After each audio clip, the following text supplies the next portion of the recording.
You're listening to the Podcast Detroit Network. Visit www.podcastdetroit.com for more information. Welcome. Thank you for listening. This is episode 209 of the IT in the D Show. It's a hashtag Punch a Nazi episode. And as all the, I thought we could get political on this show. Come on, that wasn't political. We'll be that's not. You wait till I get political. We're going to be talking about the crazy stuff going on in the world, and we also have two great guests. Resident cybersecurity guru expert Caston Thomas is here talking about no ransomware. Howdy. Should be a great conversation. Thank you. And also we got Brian Cranston here. He's the IT director of the MEDC. It's Michigan Economic Development Corp. Pure Michigan. Talking about the job market in Michigan and talking about the program we're launching with IT in the D. Career Academy. Well, we're expanding. It's been launched. It's been Flint. That was a trial. Now we're actually launching proper. Exactly. And we'll be talking about where that. It belongs. Exactly. Yes. Dave, you may fire and ready. You're listening to the Podcast Detroit Network. Visit www.podcastdetroit.com for more information. Following program is intended for mature audiences. I'm Wyatt, that's Gary, you're Bob, and you're Dave. This is the IT in the D Show. This is Max Headroom, and what you're about to witness is one of the most sinister-sounding intros to a trailer to one of the greatest epics ever. This is Billy D. Williams. Bob and Dave and I are enjoying a Colt 45 right now. And remember, IT in the D, it works every time. Where do you guys think you are? The Library of Congress? Detroit? Beyond the sun? Any of those right? Take him to Detroit. No! No, not Detroit! No! No, please! Anything but that! No! You will never find the more wretched hive of scum and villainy. Then don't come! Shut up! Hi, this is Christy Swanson, and you're listening to the IT in the D Show. And Bob and Dave touch my hoo-hoos. What happens when you tap the angry beaver in the bunghole? Exactly. Come on. Tries. What the hell with this? I'm calling a break. We'll come back to the D Show. This is Guilfoyle from Silicon Valley, and the only two guys I hate more than Dinesh are Bob and Dave. Suck it, guys. What's up, everybody? This is Billy Zapka. Sweep the leg. Listening to IT in the D Show. No mercy. I may have to wipe the geek off. Hi, this is Kelly LeBrock from Weird Science. So, Bob and Dave, what would you little maniacs like to do first? Are we at a break yet? Hey, this is Zach McGowan from Planet Earth. You're listening to IT in the D Show. Hi, I'm Ernie Hudson, and you're listening to IT in the D. All you nerds out there. Nerds. Nerds! What is a nerd? I'm a nerd, and I'm pretty proud of it. Hey, Detroit, this is Anthony Michael Hall. You're listening to my buddies Bob and Dave on IT in the D. This is Scott Steiner, Big Pump. The IT in the D Show is your hookup. Holler if you hear me. You're in your underwear, I'm in my underwear. Here, let's hang out. No, I'm sorry, honey. I have a headache. I definitely want to see Bob in his underwear. That's a fact. Hey, everybody. This is Tony Todd. What's happening? You may know me from Candyman, The Rock, Sushi Girls, Zoom, Night of the Living Dead. A lot of pop culture media madness. Anyway, you're listening to IT in the D Show. Business. I'm totally into Dave, but not so much Bob. This is Robert Hayes, the jet striker to my mother. When I'm not hanging out at the Magumbo bar, I'm listening to the IT and the D Show. It's worse than Detroit. Is there such thing as a meat hangover? I love my Monday meat steak. Hey, folks, this is WWE Hall of Famer Hacksaw Jim Duggan, and you're listening to the IT and the D Show. Tough guy. Oh! So, what would you little maniacs like to do first? The question isn't what are we going to do, the question is what aren't we going to do. Ludicrous speed! Sir, had you better buckle up? Now buckle this! Ludicrous speed! Go!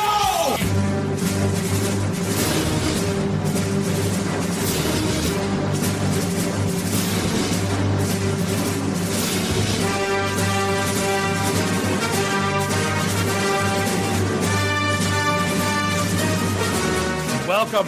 Thank you for listening. You have reached the IT and the D Show. This is episode 209, broadcasting out of Studio One here in Podcast Detroit in beautiful Royal Oak, Michigan. This is Bob the Sales Guy hanging out with Dave the Geek. Nuri the FNG's in the house. Randy, I do the Detroiters Walkers in the house, and Dr. Hook Jeremiah from Daily Detroit is in the house. Find us online, itandthed.com, and subscribe to us everywhere fine podcasts are sold. Guests this week include Caston Thomas, resident cybersecurity guru, talking about no more ransom, and Brian Krantz, he's the IT director for the MEDC, talking about a program that we are launching together. Hey, so before we get rolling, the single router Wi-Fi model just does not work for our increasingly high bandwidth world. What you need is a distributed system, like Eero. Wherever your Wi-Fi needs, Eero has the power to seamlessly blanket your home in fast, reliable Wi-Fi via Ethernet, wireless, or any combination of the two. Simply set it on a flat surface or plug it into a wall outlet to expand coverage in any room. Not to mention, with the addition of a third 5 gigahertz radio, the second generation Eero is now tri-band and twice as fast as its predecessor, which lets customers do more in every room of their home simultaneously. With the addition of the new Thread radio, Eero can now connect to low-power devices such as locks, doorbells, and other sensors. Meanwhile, Eero Beacon is half the size, but is even more powerful than the original Eero. Whichever model you choose, with Eero's incredible customer support, you can call and get a hold of a Wi-Fi expert within 30 seconds. Dude, I'm not going to lie. Like, setting this up in my house was a breeze, and the saturation is insane. Like, we've got... the 2 kids, you've got 3 kids that are all doing the things, but, there are tablets, there are TVs, there are Netflix, there are Hulu, there are all of the things going all at once, and nary a lag to be found. I didn't get lag when I had my former provider. Now that I switched, got triple the bandwidth. I'm like, there's zero. Dude, it's crazy. It's amazing. I love this stuff. So, hey, for free overnight shipping, visit Eero. That's EERO.com. Select overnight as the shipping option and enter IT and the D at checkout. That's Eero, EERO.com. Offer code IT and the D and checkout. And as always, thanks for the support, guys. Love the stuff. Absolutely. Don't forget this August 17th. We are going to be at the Blackfin in Royal Oak, Michigan, kind of where our home base for a good old-fashioned casual social. So 5 o'clock, no cover, no speakers, no idiots, just IT folks and good conversation. Yeah, we had a really great meetup this past Thursday, the podcaster thing. We kind of overwhelmed the place a little bit. Well, when places don't listen to us, this is what happens. I mean, we told them, and we told them exactly how many people were coming, and we told them this is what time they'll be there, and they opted to only have the 60-year-old lady behind the bar. A bartender, as the only bartender for the place. Hold on, I'm getting this drink. I'll be back with you in a minute. Yeah, or a day. Oh, Jesus. It's bad when I got to start ordering 3 at a time.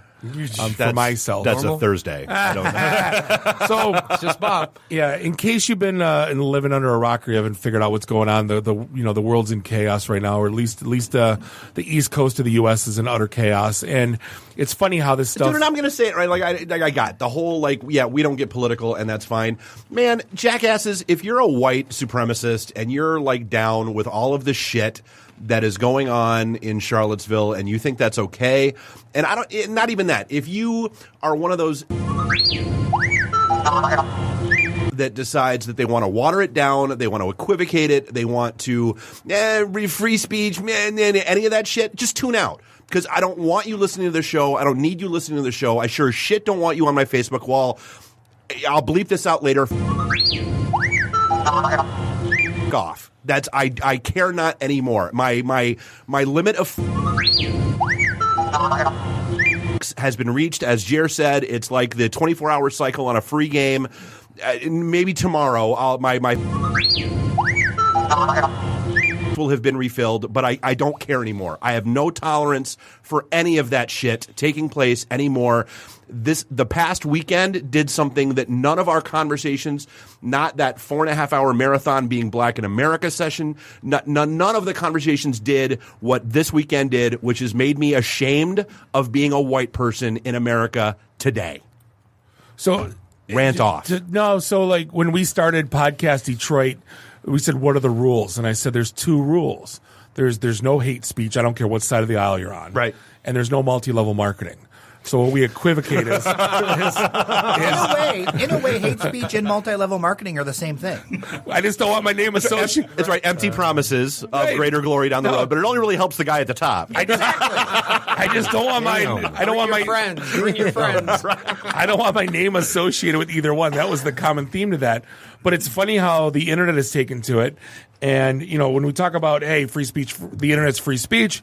Yeah, great, but domain registrars aren't necessarily bastions of free They're speech. private companies. They man. are. They are. And it's the same thing. In fact, I just got into this conversation today again about Colin Kaepernick and that whole thing. And I said, honestly, here's my only issue with Colin Kaepernick is that he's using the platform that his employer created in order to espouse his personal opinions.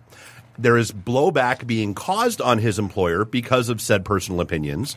And if you put that in any other context, anybody else remember the guy that worked for the company that ran Chrysler's social media account that accidentally tweeted out people in Detroit can't effing drive from the Chrysler account instead of his own account like he meant to? Bye-bye.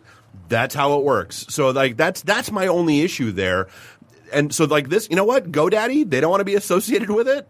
Good for them. Good on you. Google, same thing. They double down too. Yeah. And I have absolutely zero issues. Yeah, like I said, when it gets, but then it gets to like, well, you won't make a cake for ISIS or come on, we're not talking about that. I got to tell you, I'm loving the making cake story's got to stop because that shit's so.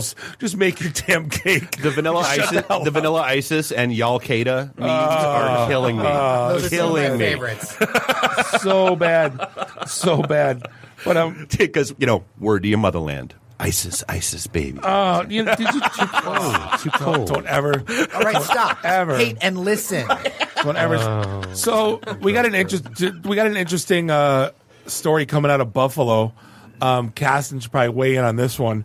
So basically, they had ransomware at a Buffalo hospital. They demanded. Well, it's the opposite of a story that we heard coming out of St. Louis. I want to say about 5 or 6 months ago. Oh yeah, totally. Yeah, but this one they wanted $30,000 ransom, which to me is like.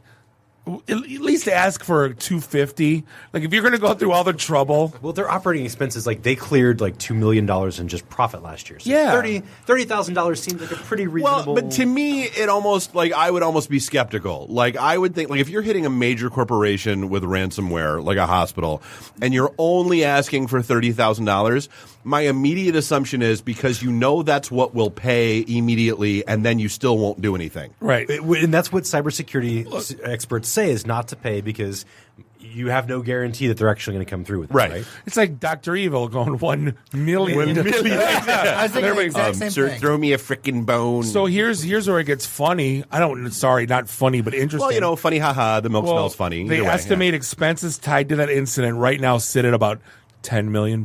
Yep. $10 million to fix it without the $30,000, without paying the $30,000. So now it's looking at $250,000 to $400,000 a month for investment, upgraded technology, employment, education to basically reduce the risk of these tasks. So basically, all the things they should have been doing in the first place, probably. Right. Well, like I said, I mean, when it wasn't a hospital, it was a library. That's what it was that got hit with the ransomware.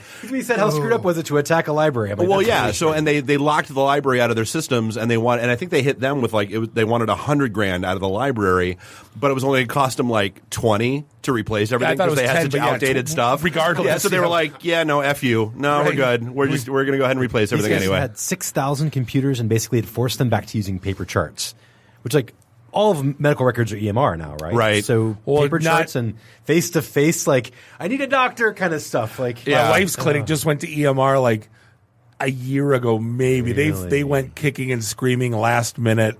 Well, it's not an Affordable Health Care Act requirement to go EMR? Absolutely, but it's still, I think, open where you don't have to necessarily. So she was charting on Fridays till like 7 o'clock at night just to catch up. It was pretty bananas. BA, NA, Speaking of NAS. weird corporate hacks, last week HBO had a pretty bad week, and then it continued to get worse. So when this first thing happened, HBO had 1.5 terabytes of data that walked out the door. Right. No one was talking about much. A couple We emails did. here and there, maybe a Game of Thrones episode that was actually attributed to an Indian public TV station or something, right? Right. But then it turns out and it seems like that's kind of the new thing. Like, you remember, before the new season of Orange is the New Black was released, there was that whole, they were trying to extort money out of Netflix or they were going to release them all online. And Netflix was like, meh. But apparently telephone numbers and addresses of Game of Thrones actors and actresses have been released. That's a problem. And then that's only 3. Hi, Khaleesi. Hi, Khaleesi. Hi, Khaleesi. I will not bend the knee. I will not bend the knee. So 3.4 gigs of data have gone out. Winter's not the only thing coming. Gross. But that was only 3.4 gigs of data. How much left is in the 1.5 terabytes of data? Yeah, exactly. Yeah, that's a relatively small percentage of that data file. They say internal network administrator passwords were leaked as well, technical documents, scripts, episodes. It's going to be a crazy time for HBO. Well, and I mean, and that's a perfect tie-in to the story about what hackers really think of your cybersecurity efforts, which is and they said that basically what they tend to go after is privileged accounts, and it's not that hard for them to get to them. I mean, that's the sad reality. Because they said that 85% of hackers, the survey, this was at DEF CON this year. Yep. Black Hat. Was it Black Hat? Said that humans were the ones responsible. We all know that, right? Yep. So your weakest chain is your help desk level 1 or your nurse who doesn't use her IT systems well or things like that, right? So basically unpatched software was only 10% of vulnerabilities. And perimeter security was irrelevant, like literally irrelevant, like 90% basically. Like are you kidding me? Yeah. One of the things that didn't surprise me at all, they said multi-factor authentication being the hardest to beat, things like Duo security and RSA tokens and stuff like that, because you have to have something physical as well. Yep. You have a very narrow window to get it right. Well, I mean, that's why everybody should, whether it's, I don't care if it's, your stupid Gmail account or anything else, two-factor authentication is not hard to enable, and it saves your ass when stuff happens. Nope, I have it on Facebook, I have it on Gmail, pretty much everything I use that supports it does two-factor. Yeah. So it's funny you bring up the Kaepernick thing and using a company to basically push its own benefit. What's your thoughts on Google firing the employee that wrote a 10-page memo criticizing their diversity tactics? And and Google just flat out fired the guy, and his science was bullshit. Some of his points were obviously untrue. I'm really conflicted by this because I think what he said was wrong. I'm going to say that flat out. What he said, in my opinion, is tacitly wrong. Tacitly? Yeah. Completely wrong, right? That's the right word, yeah. But I mean, it's like free speech. It's a good way to start a discussion. Well, but I would assume, especially with a place like Google, I mean, we've all seen the I guess to quote, the phenomenal movie Porky's, the moral turpitude clause. If you take an action that is against the interests of the company, they have every right to say bye-bye. It's a representative of the company. No, yeah. Totally. Can't you just have this conversation over a beer at the bar like most of us employees do? They say, you're not happy with the way things are going at your company? We have a support group for that. It's at the bar, and we meet every day. Right. Did it become a Medium post, or how did that get out to the rest of the world? Yeah, I believe so.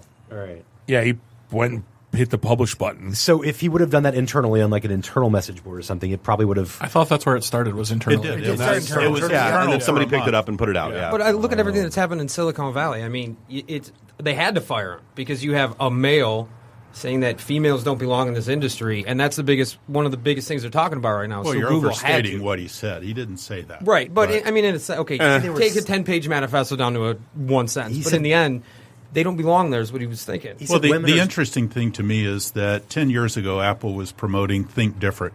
Now comes Google and goes, well, not so much.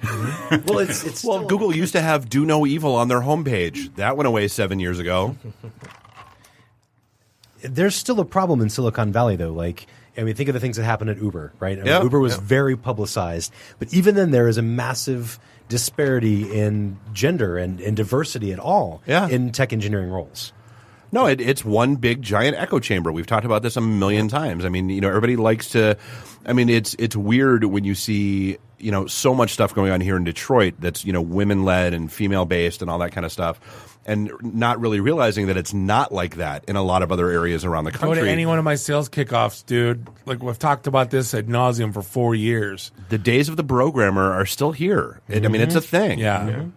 It's the navy blue sport coat, the khaki pants, and the brown shoes, and a sea of 40-year-olds. Khaki pants and brown shoes are out now after this weekend, just so you know. And so are tiki torches. No more tiki. No, the Save the Tiki post is I'm going to stick behind that. They're tan pants. Wear brown shoes. They're dress shoes.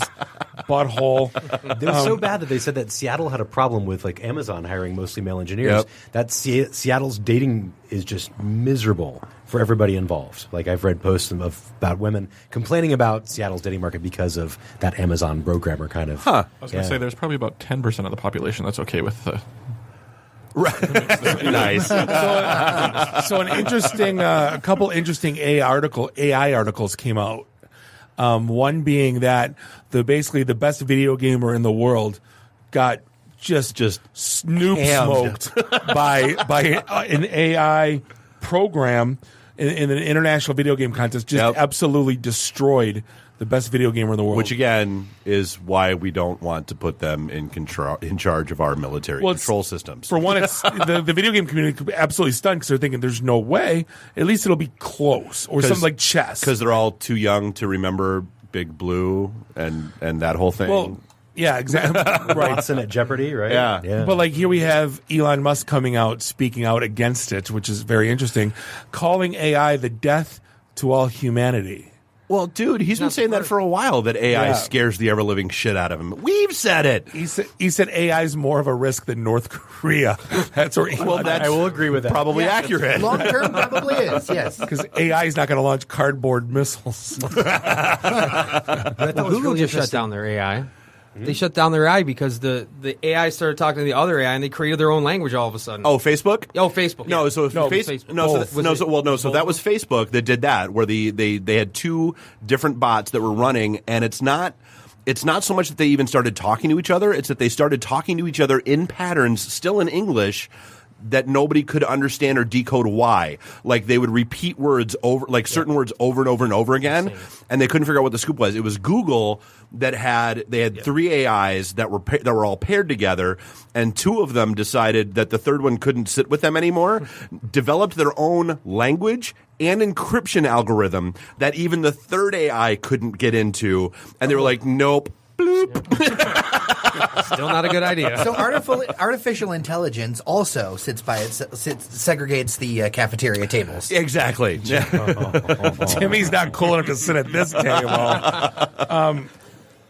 We got a couple funny stories there, to end this out, and what we learned in DNA sampling. We've all watched the Channel 4 Dateline NBC shows. And, Mother of God. Oh, by the way, if you haven't seen the Netflix trailer for it, looks like Making of a Murderer, and it's basically like a high school age kid. And he's like, I didn't do it, man. And he's like really serious, and it's like this bizarre, like creepy music, and you think it's going to be another murder mystery thing. Okay. And it's basically who drew the wieners on the teachers' cars in the parking lot. Nice. And they basically set the trailer up for like a murder mystery, and it's going to be a legit show on Netflix. Of course, and it I is. can't wait to see it. And yet they couldn't renew Sense8. But this one is This one is making a movie. So here's a guy that breaks into a house, and not only does he steal stuff in the house, but he decides to leave a stool sample in the toilet, right? And doesn't flush. So they had to fish the thing out with a fish net, and they took a DNA sample to find out who the mystery.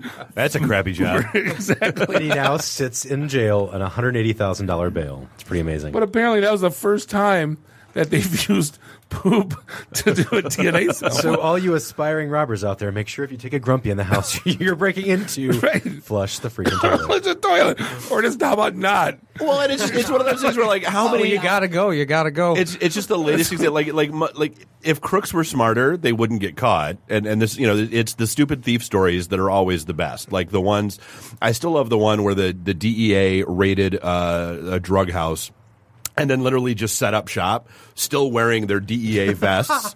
And one by one, people kept coming in to buy weed. Can I get a bag? Yeah, Hey. and like from a guy behind a table wearing a DEA Well, vest. you can get them at Gibraltar. You can get the DEA vest at Gibraltar. Yeah, they true. don't know the difference. Hey, are you guys actual DEA? Yeah. Oh, whatever, man. Just give me my bag. Yeah, right, man. Give me my bag. So apparently, an article came out of Australia, and it's going to hit here soon because usually this stuff does.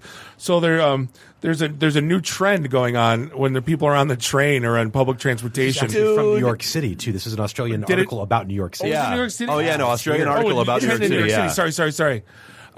Go ahead, Neri. You sent it over. So apparently people riding on the train, you have your Apple devices. Apple devices have something called AirDrop where you can send files wirelessly to other iPhones, to iPads, to laptops. But apparently now people are using it to send unsolicited pictures of dicks to random passerbys on the train.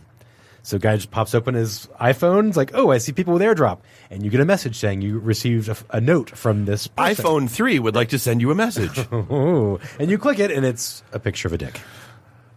I feel like we need to spend all day tomorrow on the queue line. Just to get a story right. Make sure to set your AirDrop preferences to contacts only, or turn it off. Don't leave it on everyone. Not till after tomorrow. Right. This will archive on Wednesday, right. So we got tomorrow.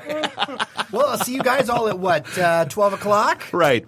Canfield stop. I feel like we have work to do. Hard work. I feel like this would be This would be a really it'd be a very uplifting story for your site, Jared. I'm looking forward to erecting this. Exactly. Good hard hitting journalism. Not just who drew them on the cars; it's who texted me this on the train. I can't make these jokes much longer, guys. On that note, we're going to take a quick break. We're going to be back. Caston Thomas talking all things cybersecurity, no more ransom. This is the IT in the D show. And we'll be right back. IT in the D. Read, meet, listen. Networking Detroit, one beer at a time. Hey, this is John Schneider from Nip Tuck Smallville, the haves and the have-nots. Oh, Dr. Quinn, Hot in Cleveland, Secret Life of the American Teenager, and just about everything you can possibly imagine. And oh yeah, the Dukes of Hazzard. You're listening to Bob and Dave. It's the IT in the D show. ITinthed.com. Welcome back. Thank you for still listening to us. This is segment 2, episode 209 of the IT in the D show, broadcasting live here, Studio 1 in Podcast Detroit in beautiful Royal Oak, Michigan. It's Bob the Sales Guy, Dave the Geek, Nuri the FNG. Randy, I do the Twitter's Walkers. I just had to do math in my head quick. We are officially 193 episodes past where you thought we would end. Oh, my God. For the record, if you never heard, I said we're going to do 16 episodes and we're going to run out of crap to talk about. We're also 209 episodes since the last major incident here. The last major incident? Major incident. The last safety issue. Oh, no, we're like one episode. Right. Major safety issue, yeah. Bob did break a bunch of glass in the... I did break glass. I hung up my Dick Butt comic that was drawn from Tony Maiello, and I bought a frame, and I had it shipped by Amazon, and I spent like a half an hour getting the frame done, and then I put it right on the wall, and it fell right down as the instant I put it on the wall and shattered it. But anyway, speaking of things shattered, Caston Thomas is in the house. Bad segue of the show. What a segue. No, we got Caston Thomas here. He's our resident cybersecurity expert guru from Interworks Technologies. Caston. One of them. I can't be the only one. You're the only one. Okay. You're the only one we rely on. So I guess hot button of the day, or, obviously between all the breaches we talked about, but this ransom stuff going on, people are taking a stand against it? Yeah. As they should? As we all should.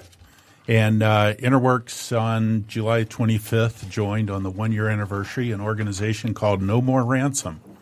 And No More Ransom was formed about, a year and a month ago by Europol, the Netherlands Police Department, the National Police Department, which is the equivalent of our combination of FBI and state police, I guess you'd say, and McAfee, Intel Security at the time, and Kaspersky's Labs.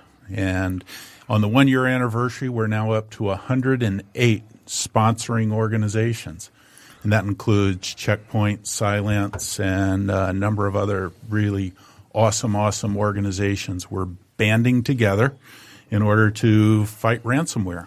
That sounds like a pretty noble thing, right? Fighting ransomware. Yeah. But how are you guys doing it? What are your pillars of fighting ransomware? Well, the idea is have a one-stop shop location, a website, nomoreransom.org, where anyone can go, no charge, no registration, no email, and gain access to all the known tools that have been published in order to combat or decrypt ransomware. So, our two topics in segment 1 segue perfectly into this. And what do you say to said hospital that said no and ended up costing them $10 million? And what do you say to said library that said screw it and pulled the plugs and it cost a third of what the ransomware would have cost? I mean, because you have two pretty distinct stories of either complying or not complying with ransomware. Yeah, absolutely. But at the end of the day, The FBI says don't pay ransom. It encourages the bad guys to do it even more because you're monetizing and rewarding them for doing it. But at the end of the day, an organization looks and says, I can pay $30,000 or I can pay $10 million in ongoing cost. But like Nuri said earlier, some of that's the things they should have been doing anyway. Right. So ransomware is not just kids in basements anymore, right? This is bigger, right? Oh no, it's an industry. It's an industry. I mean, we have the concept that hackers are either nasty guys working for the Russians or North Koreans or ISIS or whatever, or it's some kid in his parents' basement. It's not. These are well-funded, organized crime. Sometimes it is. Yeah, it definitely. We've got new phenomenon like ransomware as a service, right? It definitely wasn't ever. There's as a service for everything. French fries as a service, right? It's not couldn't be as coordinated as this is Officer Smith, and you are with IRS, and you have to pay fine. Those stupid phone calls. Like, jeez, it's like over like the Sam. This is final warning. Well, it's like from Speaker Sam when you were a kid, and you could make it say but. Oh, like Speak and Spell? Right, totally. Well, I mean, this is bigger, right? WannaCry had like 40 different localizations, right? So it basically had perfect text in 40 different languages telling you how to go pay the fine, basically, right? One of the great things that, great being like infamous, one of the horrible great things that the ransomware folks have done is they've improved customer service. They're improving Thank usability. You for calling WannaCry support. For English, press 1. To decrypt your files, press 1. To stay locked down, press 2. So, I mean, as a strategy to combat it, one thing to say no, and then I read something today that's saying, I think you posted this on LinkedIn, checking the box is the worst cybersecurity strategy you could probably have. Oh, I didn't say that, but thank you. It was somewhat, but so I mean, what do you checking the box? Firewall check, intrusion detection check, gotcha. Antivirus check. You know what I mean? Like, hey, here's the that's been the compliance mindset that we're doing security because it's being required of us by either regulation or by compliance, our customers, governance.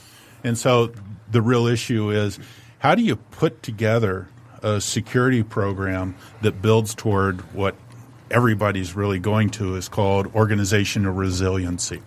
And that's a combination of security, it's a combination of disaster recovery, it's a combination of business processes, and even picking who your vendors are based on their security levels. But I mean, you look at, not only that, perimeter security is irrelevant. Why even have it anymore? Well, there's an argument for that. Serious, I've seen that.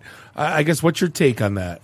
Well, one of the big things of security is that hackers are going toward the low-dangling fruit and the high-value assets. So if you don't have high-value assets, your risk assessment, your risk appetite is going to be higher than if you've got PHI or if you've got HIPAA information or PCI kinds of information. So if you're not a target, you're not going to have the same investment in security as if you don't have high-value assets that are available to Well, hackers. I mean, not only that, but so why would, as much as we love the stories of physical penetration testing, ding, and all that stuff. Where's the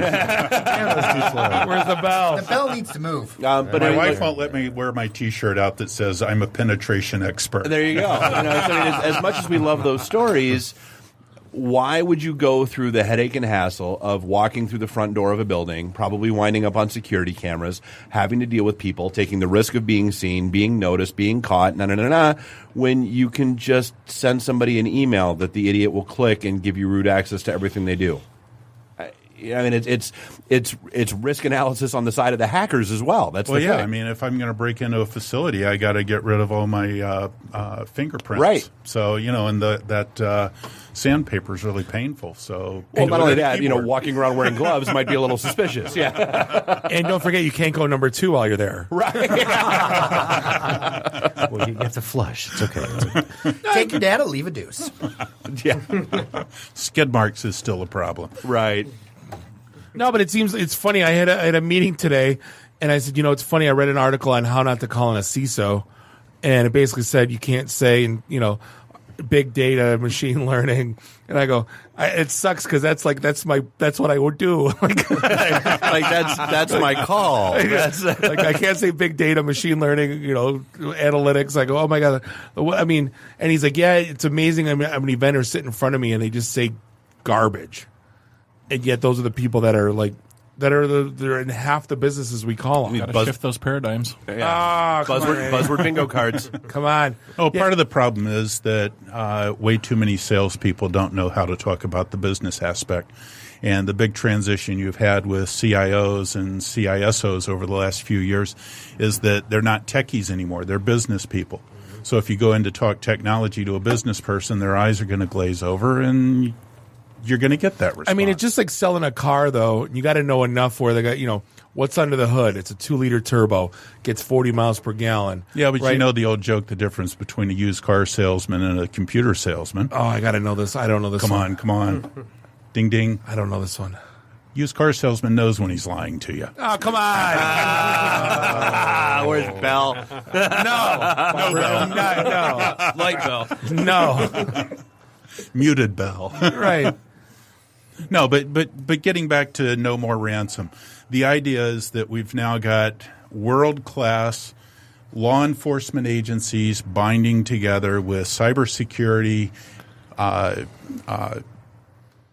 experts, both on the fix-it and prevent-it side of things.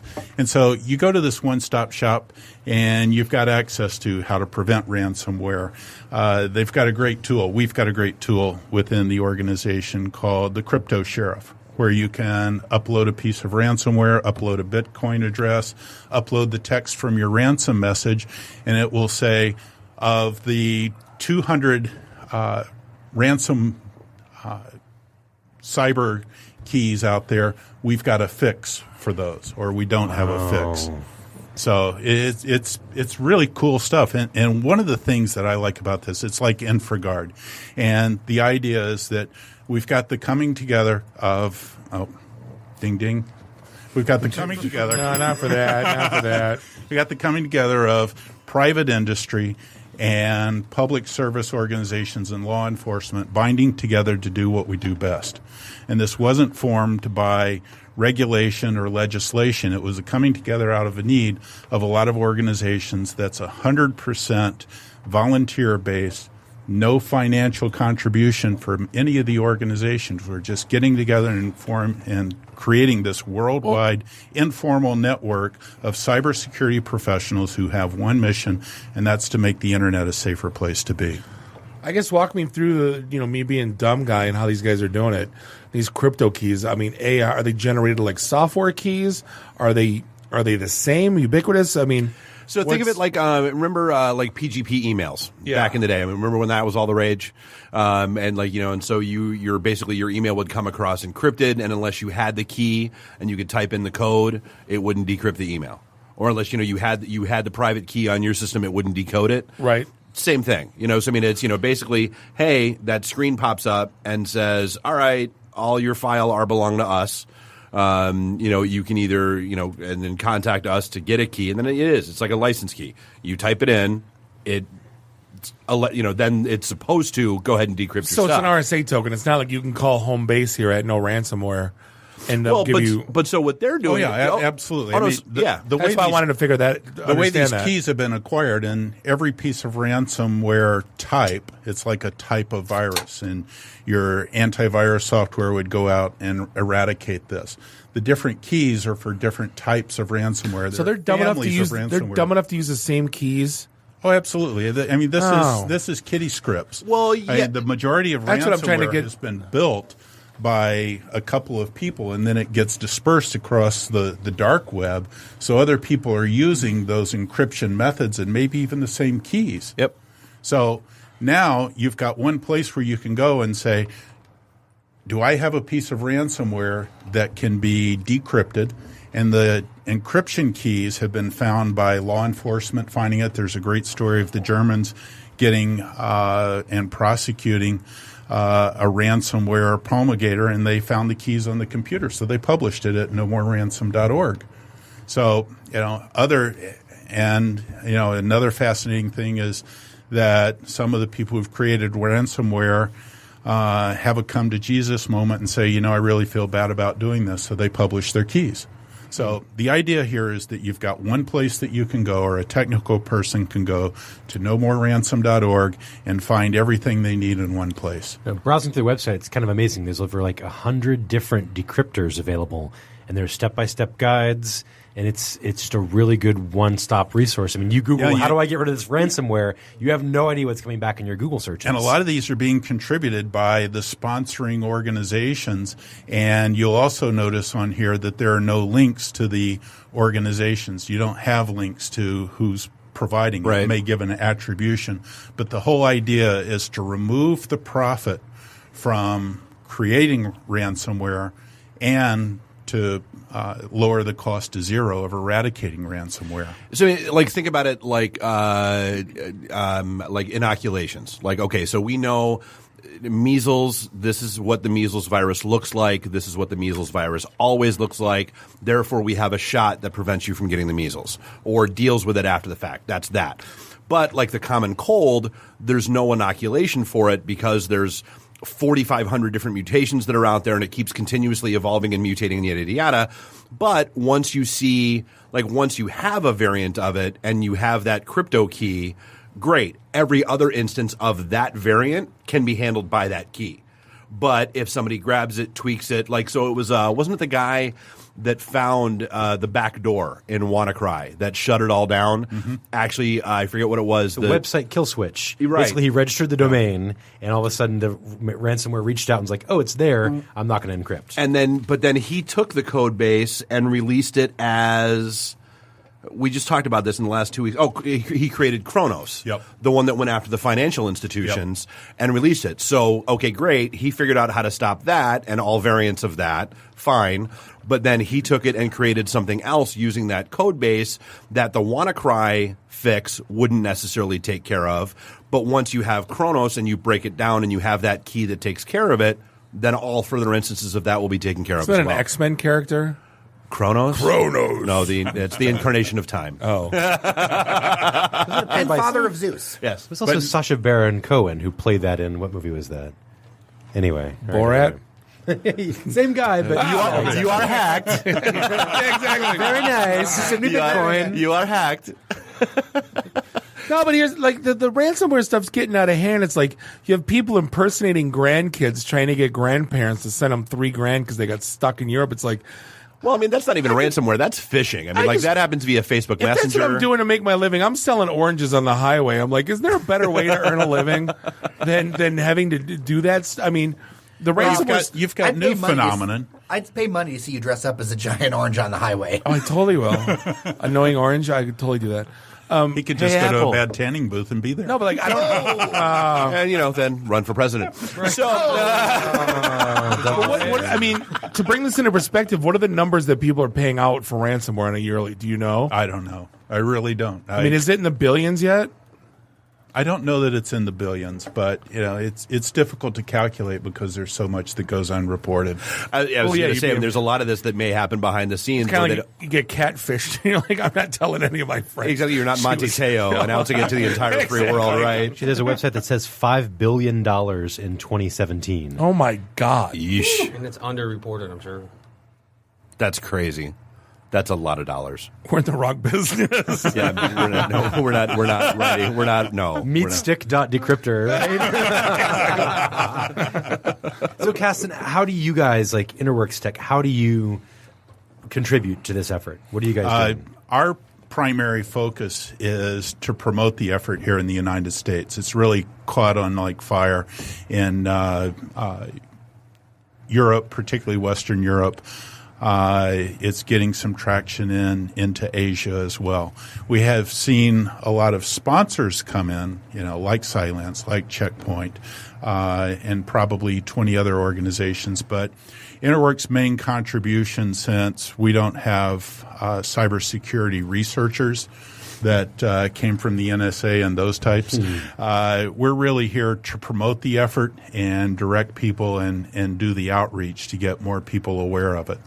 So, like I said, Interwork's mission is to make the internet a safer place to live, work, and I guess sleep. Download porn. Yeah. Right. Well, I mean, and I guess that's a good question. I mean, like, you mentioned this is, coming out of, I believe it was Norway, the high-tech. Netherlands. Yep. Is ransomware bigger or worse? Because, I mean, obviously we always have a very U.S.-centric view of things. I mean, is this a bigger or worse or equal issue over in Europe and overseas elsewhere? It affects everyone. I do believe the number of dollars that are being hit is greater in the United States.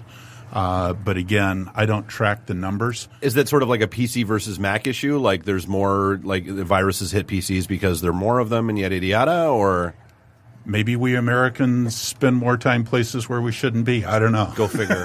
What's interesting, though, on the No More Ransom website, there's a new Mac ransomware as well, which is actually distributed free on the dark web as a service. Correct. Which is ridiculous. And there's also Linux versions of it as well. Absolutely. So it's like it used to be probably just a PC thing, but now it's definitely spreading to other platforms. It's spreading because, again, the hackers go where the money is, and there's a lot of money in Linux now. Especially for corporations. Absolutely. Yeah. Very interesting. So no more, is it, no, I'm sorry. What's No More Ransom. NoMoreRansom.org. .org. Well, yeah, interesting. I'm clicking on, like, there's a, report a crime thing that takes you out to the FBI's Internet Complaint Center, Internet Crime Complaint Center. It will take you to the country of origin. So if you're a multinational and, you're in Romania, you click on that and tell them you're from Romania. It will take you to the exact point where you need to report There's the like crime. 40 different countries that are signed on to this. Yep. Luxembourg, Portugal, Russia, Slovakia, South Korea. It's like amazing. I said, that's our purpose as Interworks. We really want to promote this in the United States. If anybody wants to get in contact with me to become a part of the effort, please, you can reach me on LinkedIn. You can reach me just by Googling Caston Thomas, and I'll pop up. My emails are not a secret. So what do you do as a home user? Is there anything to safeguard yourself? Me, I've always downloaded the free firewall, the free AVG, and that's 20 years of being on the internet. That's all I've ever done. Is there a better precaution to take? Yeah, there are precautions that backups, lots and lots of backups. Well, no, I got backups on top of backups. Trust me. Well, you got backups, but you've got all the preventative measures, and we've published things on our internet. You can go to the page on nomoreransom.org, and it has preventative measures as well. A lot of what we do, the main problem is people just don't use common sense as a home user. They reuse passwords. They don't get a password manager. They're not backing up regularly. They're clicking on stupid stuff, and they're going out and browsing porn on peer-to-peer sites and downloading stuff they shouldn't. And you just can't find a patch for the idiot at the keyboard. We've all been there. Trust. Well, and honestly, Nuri, speak for yourself. Nuri, I'm thinking back to the whole, conversation we had back in the day about, the edge, sit your parents down and taught them about the Internet Day. I almost feel like we could take, I'm clicking around the FBI's Internet Crime Complaint Center site. We could probably do an entire episode or at least a good segment. They have a really good breakdown on here are the schemes that are currently floating around outside of ransomware, whether it's, auction fraud, counterfeit cashier's checks, your parcel courier schemes, identity theft, internet extortion. They've even, the Nigerian letter or the 419 scams, third-party receiver of funds. It's there's a lot of good information out here about shit you should be aware of as a person on the internet because this crap's everywhere. And where do you start? NoMoreRansom.org. Right. It's a great launching point to get a lot of information. And the tools aren't for the PC neophyte or the Mac or, people new to it. But, if somebody gets hit or if your parents get hit and they have a computer support person going, tell them, look, point that person to nomoreransom.org because it is that one-stop shopping place where you can go and find everything up to date in one place. That should be the Christmas present for everybody's fathers and parents or grandparents this year is the 2 terabyte Western Digital drive to plug this in and copy and paste your documents. And just auto back up everything. Well, I did it with my in-laws. And auto disconnect because if it's there connected, it's going to get encrypted too. Well, I got one for my dad. I said every time you back up every other week, you plug it in, unplug it, not leave it in. But like, you know, that's what you got to do now because, you know. I'm impressed that your father has 2 terabytes of stuff that he needs backed up. Dude, my dad's a bad man on the like. He downloads that man down. That man's wanted. You might want to qualify that. No, he's wanted in Germany for so much music theft of polka music. Your dad is the illicit polka king? Yeah, it's instead of Napster, it's what a worst Popster. The man who knows that the real Yankovic is not Weird Al. Right. That is. He was Polish, by the way. There was. He created Bitcoin. He created like German music currency at the with the CDs. Yeah, he would they would play euchre, and instead of like throwing a $5 bill, he would throw CDs out. Like he completely redefined currency at that damn club. Anyway, smart man. He was the first alternative currency. Exactly. Pre-Bitcoin. So anyway, Caston, appreciate the time.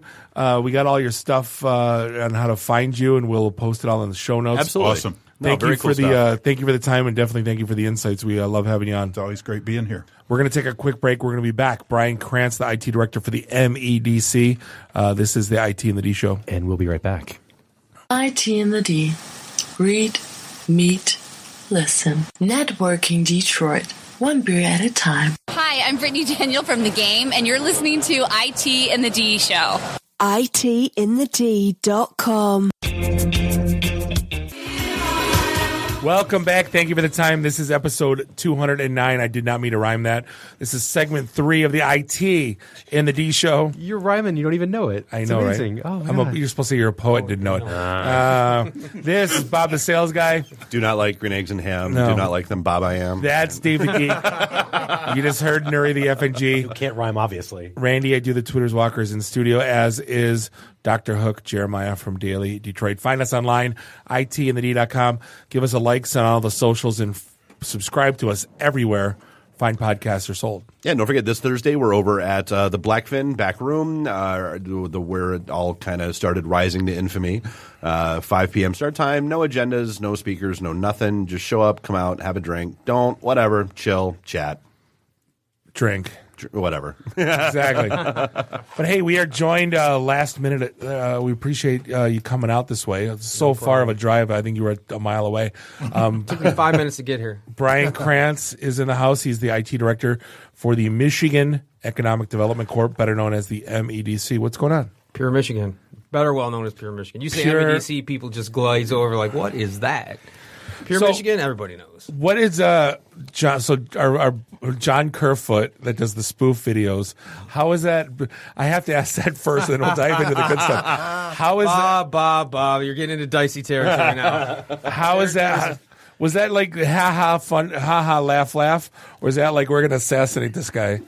You don't have to answer. Let's just say that we really enjoy our Pure Michigan brand and the videos that we do with Tim Allen. Right.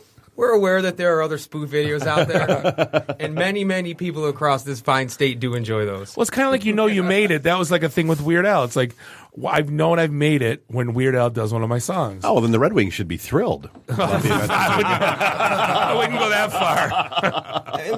We can admit that they are very good and interesting videos that definitely make people laugh. We were going to book. Good note card, Brian. I hear PR talk. Yeah. I hear the PR talk, and that's all I can say about that. You've been in politics way longer than I've known you. But hey, no, the reason why we're out here is we've been working together behind the scenes for quite some time, and we recently ran a pilot. But if you heard us ever talk about the IT and the D Career Academy, it's been something that me and you have been working on for almost 2 years now. Not that long, but a while. Writing it on a bar napkin and sharing ideas and seeing what you want, what's going on. But we're kicking this thing into full force, and we're going to be launching Detroit soon. Yeah, we're really excited about it at the MEDC, especially on the talent team. We have right now quite a, let's just say, lack of IT talent in the state. We're looking to bring people in out of the state. We're looking to train people in the state. As a lot of people know in the industry, with mobility coming in and things like our Planet M and the big program that we're running with all of that, there's IT and technology is pouring into the state. So, just to give a quick backup for what we're doing is we're offering people a self-study program to obtain your basic CompTIA certifications. If you're not in IT, that's your A+, Net Plus, and if you're really smart, you're Security Plus. Well, it's step one on the path that we've been talking about for years. I mean, all the way back to MEDC's Shifting Gears program, which gets you, basically you can get a help desk job, and there's other jobs to get to, but that's the one, the easiest path of entry, and from there, it's kind of like you're on your way to a career in IT. Yeah, and that's what's great about it. I mean, some of the commitments that we're looking at, some of the numbers, I know that we have right now somewhere around 98,000 jobs on mitalent.org that we're looking to fill in the state. Wow. Yeah, and if you look at the unemployment rate right now, it's fairly low, and I think it's somewhere around 4.something%. 4.3 was the last I saw. Unemployment rate actually in Metro Detroit is lower than Boston, New York, and Los Angeles. Yeah. And what's great about that is that's an average rate of employment. So when you're looking at it, we're almost at full employment. So what we're having trouble with, especially in Michigan, is people are job hopping instead of coming into the state. So we're looking for attraction. We're looking to upscale. So, you're doing something and you're thinking, you know what, I want to do a little bit something else. Maybe I want to get into IT. I don't know how to do it. Maybe you don't have a college education. You don't have the time nor the money, but you want to do something. So that's what we're doing. That's why we partner with IT and the D to build this program and to help those people. Well, and there's other programs that are great out there, like the Grand Circus folks. They're setting people up for coding, and that's one action. But that's one faction. But we were looking at this as, hey, people aren't looking at. There's still going to be need for Cisco engineers. There's still going to be need for server admins, and if not over 1,000 open help desk jobs in Southeast Michigan right now.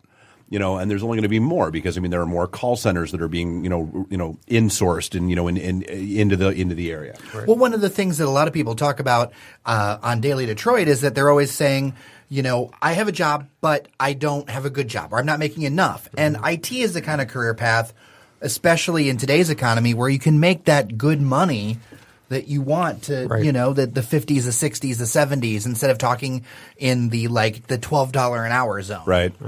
Well, surprisingly, we've spent, and not just in Michigan, but across the country, we spent a lot of years, if not decades, telling people, from high school, you have to go to college, and that's how you're going to be successful.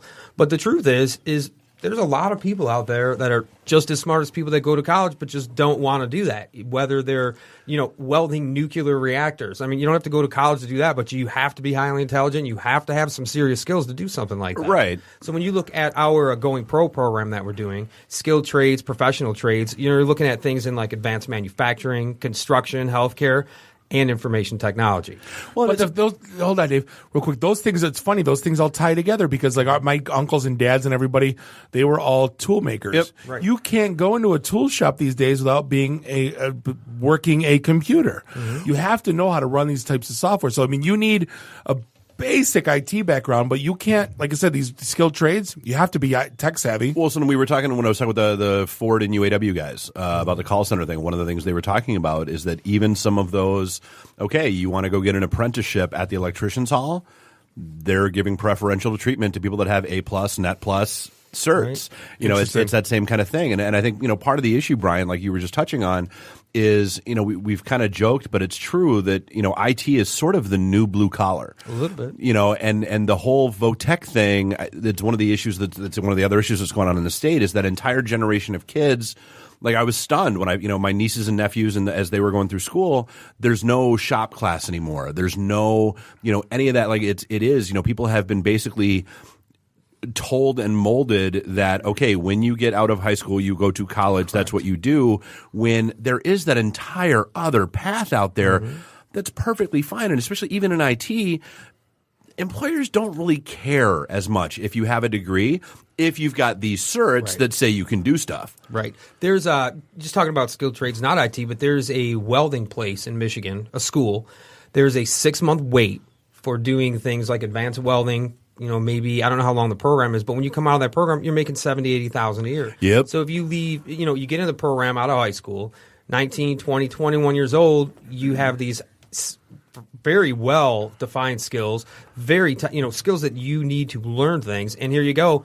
Here's $70,000 or $80,000. You're 21, 22 years old, and now you have an entire career that you can go down. Well, we've talked with Jimmy McKnight. He's a welder by trade, and not only that. Those are jobs here, but there are plenty of places overseas. That U.S. companies have locations where they'll pay for your travel, your internet, and everything else. Wasn't he a contractor in Afghanistan? And they'll pay you a good 6 figures. Right. Now, we'd to like to take keep those jobs gigs. in Michigan. Of course. Obviously. He brought the money back, though. Right. I mean, and he came back. I'm sure he went out, did his contract, and came back to Michigan. I don't think you have to worry about too many people moving to Afghanistan. You never know. You never know. But you look at things in advanced manufacturing, 3D modeling. I mean, you don't necessarily need history and arts appreciation to do 3D modeling. Right. I mean, construction jobs, information, healthcare, registered nurses. I mean, it's a certification of a sense where it's not that 4-year, college, 5 years college education where people are going. It's there are many more opportunities, but the message has been college. But I think especially here in Michigan, we're realizing, wow, you know what? That's as important as learning a skilled trade.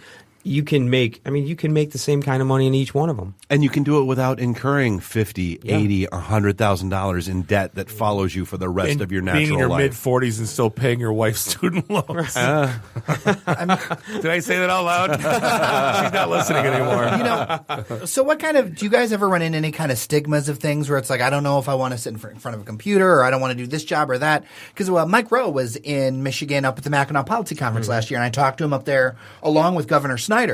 And one of the things is making these jobs, for lack of a better word, be sexy to people, right? Right. Where it's like, oh, you know what? These are jobs that can pay and they can be fun and all that. Are you running into those kind of issues? I mean, of course, you run into those, right? Because you have decades of go to college, and someone says, hey, you know what? Maybe I want to do X, Y, or Z. And the parents might think, well, we didn't go to college and that's what we were really hoping for you. So you kind of have that cultural thing, right? Right. But once again, in Michigan, we're a manufacturing state. We're an agricultural state. Those things, look at our grandparents and even my father. My father was the chief engineer on design staff at General Motors. He graduated high school, started working in the drafting shop. Right. By the time he left his job, you had to have a master's degree to have his job. So, right. I mean, Yeah. So you look at this and it's you really need to open it up and say, okay, skilled trades are professional trades. It's just different. I went to college, I learned some things, and some things I didn't learn, most things I forgot. But when you go into skilled trades and you're learning to do something, you're doing it every day and you're working with people, and then you're advancing your skills and you're advancing your career. Aren't we in some ways, though, talking about the return of apprenticeship? A little bit. Because for hundreds of years, you learned your job as an apprentice. You didn't learn it through college. You learned it for someone who knew what they were doing. And I feel like there's been this gap in the last 40, 50 years where companies haven't been investing as much in training their own people. Right. And it's like, we're going to trust the school to do it. And then the school, it comes back a random assortment of people doing different things. Well, and to me, that's almost what that step one on the path of the level 1 help desk job is. I mean, to me, that is your apprenticeship because, it's like what we said, it's step one. And, while you're there, you're going to be there for a year or two. And during that year or two, you're going to learn what you actually like to do. Just like getting that, apprenticeship in the Electricians Guild or, the Pipe Fitters Guild or whatever else. You learn, hey, you know what? I like running lines. I like running conduits. I like running this is the stuff I'm good at and what I'm saying that, I like troubleshooting PC issues. I like network security. I like coding, so okay, that's where you go get your follow-up certs and that's where you start looking to specialize and yeah. Right. One of the things, Germany has a phenomenal apprenticeship program. And in the last few years in Michigan, we do have a couple companies that are starting to work through that kind of apprenticeship. Because that starts when you would graduate high school, you would begin apprenticeship, learning, and then you come and you have a full. I don't think people like it here. I was part of that committee. I remember that. It was MTAM. I was part of that committee, and it was 6 months working, 6 months school. You got paid for both, and they couldn't get anyone to sign up. The companies, it was it was some on the company side. I mean, it's a little bit of an expensive program. The companies had to invest in the people, and if they didn't know the people, they weren't going to invest in people they think might flake or flip or right. But when you have something in Germany that's been going on and on and on over time, it's more culturally accepted. But it's definitely something that we're looking at. It's something that we're trying to do here. I mean, being the manufacturing, the base of our state. I believed in the program. It was a matter of getting the companies to buy into it. Yeah, and it's once again, it goes back to college. But now here you are. Okay, let's look at skilled trades. Companies are realizing we really do need these skills. We really need these people. And, maybe that piece of paper from college isn't as a necessity for these jobs that we were thinking. So let's get the people that know what they're doing. Let's get the people that are certified and bring them in. And I think over time what you'll start to see is they realize that these is very valuable resources, very valuable skills to have. And what will eventually happen is maybe those apprenticeship programs will come back. Because companies will say it's worth investing in somebody for 2 years because they're going to come here and they're going to be phenomenal. They're going to work with us, and we know them. Well, I mean, you look at Detroit Labs. I mean, that was their solution to their issue. You know, they couldn't find mobile app devs, so they created an apprenticeship program, and it's a ridiculous interview process to get through it. But if you get through it, they bring in a class of apprentices, and then it might take you 3 months, it might take you 6 months, and they pay you while you're there doing your thing and learning stuff. And then if you're done and you're good, they hire you. Right. Because smart money and smart leaders understand that there's a cost to turning people over. And there's a cost to incompetency as well. And I think there's been a lot of short-sighted look by a lot of companies where they look at a situation, they go, well, I don't know, and I don't know if I want to put the money in. But they lose so much when they fail, but they don't, finally they're starting to look at some of that stuff. Well, the crux of this whole thing and why you're here and why we're here talking about this is how many people did we lose? How much IT in 0809. In 0809, which is the reason why this show is partially successful as it was. Yeah, the pink slip parties. Everybody's scattering, and then the show. Oh yeah, and us like with little pockets of people that were waiting for us all around the country. Yeah, right. But I mean, you think about that for a second, and now it's back, and no one's they're starting to come back, right? Yeah.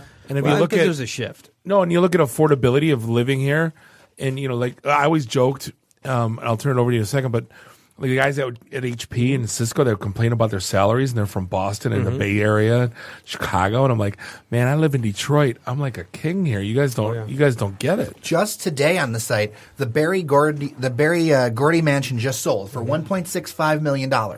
Get this: in San Francisco, the median house price for like an average house is $1.5 million.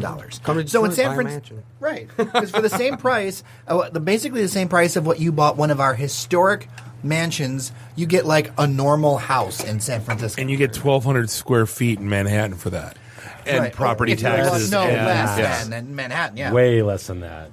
Manhattan, less than 1,200 square feet like for that. 400 square feet. For mail too. Yeah. Oh my God. You get this room. You get this room in the bathroom. Right. I mean, 6 years ago, I was in D.C., 2-bedroom apartment, 2 bathrooms downtown, $3,700 a month.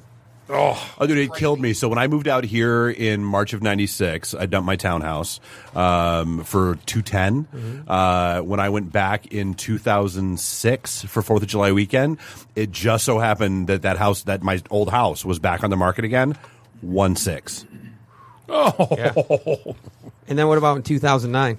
Yeah. Talk about wanting to throw myself in front of a metro train. That was right.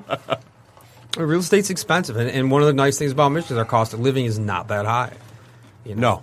And you look at, a little tiny statistic like we have 3,200 miles of coastline on Michigan, where I think the West Coast has something like 1,800, and the East Coast only has like 1,200. Yeah. So you're looking at, and those are multiple states. We have one state. We don't have 10,000 lakes. We have something like 12,000 lakes. Yeah. So low cost of living. Brian, you did the math with me when we talked about this program. We're expecting to at least get, we're in a great day, 200 people through this program, maybe 100. But you did the math on the economic impact that this provides for the city, and even just getting basic, help desk jobs. You know the math better than I do. What was the impact of like 100 people going through? You told me like it was like $12 million to the state. I mean, the impact of someone getting a job. So what happens is you have somebody that's either unemployed or underemployed, right? You give them skills, they get certs, they come in, they get a full-time job. Well, now they're employed and they're making money. They're either paying their bills or they're going out on Friday and Saturday night, something they didn't do before. Right. So you're generating revenue for another business, which might need to hire another person. So you start going down that path. Now you start having, okay, well, I've been here for a year. I've really like doing this. So I'm going to start learning and training some more here. Their salary's going to rise, and you start having that entire impact. And you start throwing 100. And you've got that next cream of the next crop coming right up behind them. Right. So on average, you can look at each person could generate some sort of revenue around the state about $200,000 to $250,000 roughly. If someone's going to invest about $250,000 into a business, they're probably going to have a additional employee. So you look at every million, you're probably going to have roughly 4 employees. So when you start looking at 100 people, grant you, they're not the, $50, $60, $70 an hour high Right. consulting jobs, but it's not saying that in 10 or 15 years you could be up there making some money doing some pretty phenomenal things. Well, I mean, just look at it naturally from all the chaos that they were talking about with when they were talking about moving Chrysler headquarters out of Auburn Hills, and like all the restaurants that got in an uproar because they'd have to close down. They rely on those workers. They rely on the lunch crowd. They rely on this. Look at what on Updike when they closed the GM factory. Yeah. There was those when we went to Flint to talk at the class. Yeah. Look at we passed more places that were shuttered than were open. Yeah, it was bad. Yeah, but I live by Updike, and it hasn't come between the Silverdome and that Ford plant. Yeah, there was some and you read stories like the old Coney's, where all the famous Pistons used to go to. They're all closed. Yeah, every last one of them. Yeah. I mean, there's such a cascade effect of, you have 80,000 people working at Company A, General Motors, I think they're 120, 140, but how many jobs does that support at a Tier A? And then you go to the Tier 2s and the Tier 3s, and then you start looking at the restaurants and the shows, and, I have to buy a car, I need a house. You start looking at the impact of that single company to what it does for an entire region. I mean, it's the impact runs into the tens of billions of dollars. And that's why we sit around and bitch about corporate tax breaks. Yeah, exactly. Well, the ROI on this is orders of magnitude better than buying a stadium for a multi-billionaire. Right. Right. But I mean, at the same time, it's they're not everybody's favorite, but you need to attract those businesses in, and you need to bring them here. And eventually, they talked about Foxconn in Wisconsin. Right. It would have been a 25-year break even on tax breaks to have it brought there. Now, at that point, when do you just pull the plug and say, "Nah, we're good"?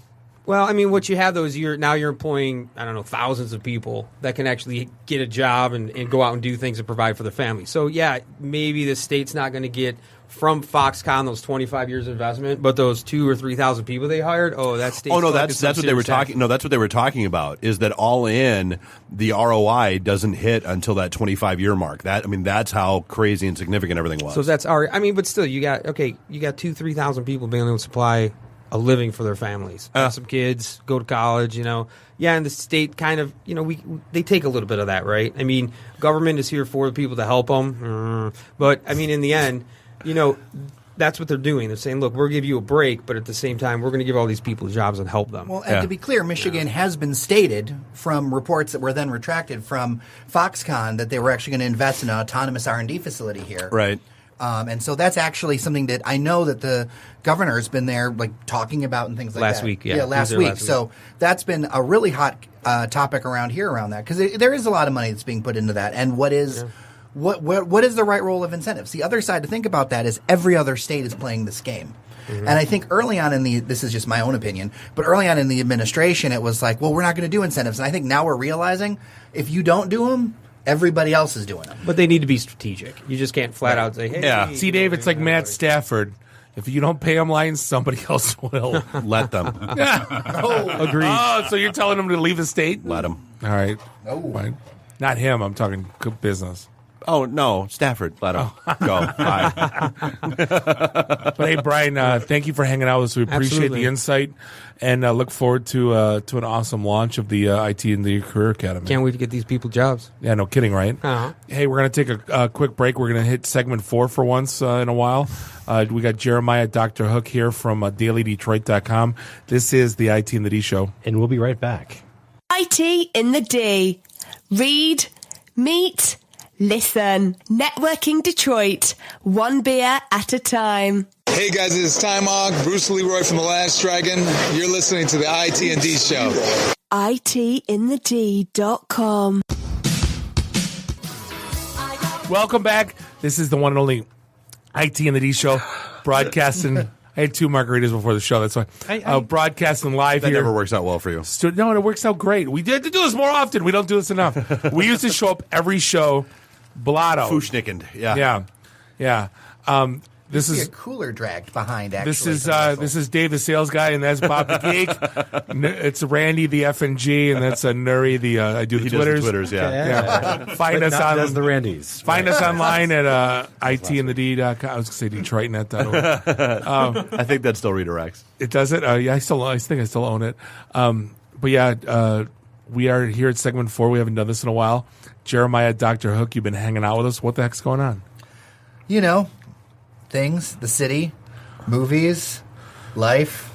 So I guess we got a long topic of stuff to talk about. The movie. Yeah, the movie everyone's been talking about, at least in this town, Detroit. So did anyone see it? No. Good question. Did anyone see it? Apparently I did. And I was one of the few people, because only did 7. There was a ton of buzz around this flick. Catherine Bigelow, you know, all the stuff. The guy from Star Wars, the one stormtrooper. Yep. Well, the lead. John Boyega. Yeah, thank you. I needed a real name. And 7.3 million opening weekend.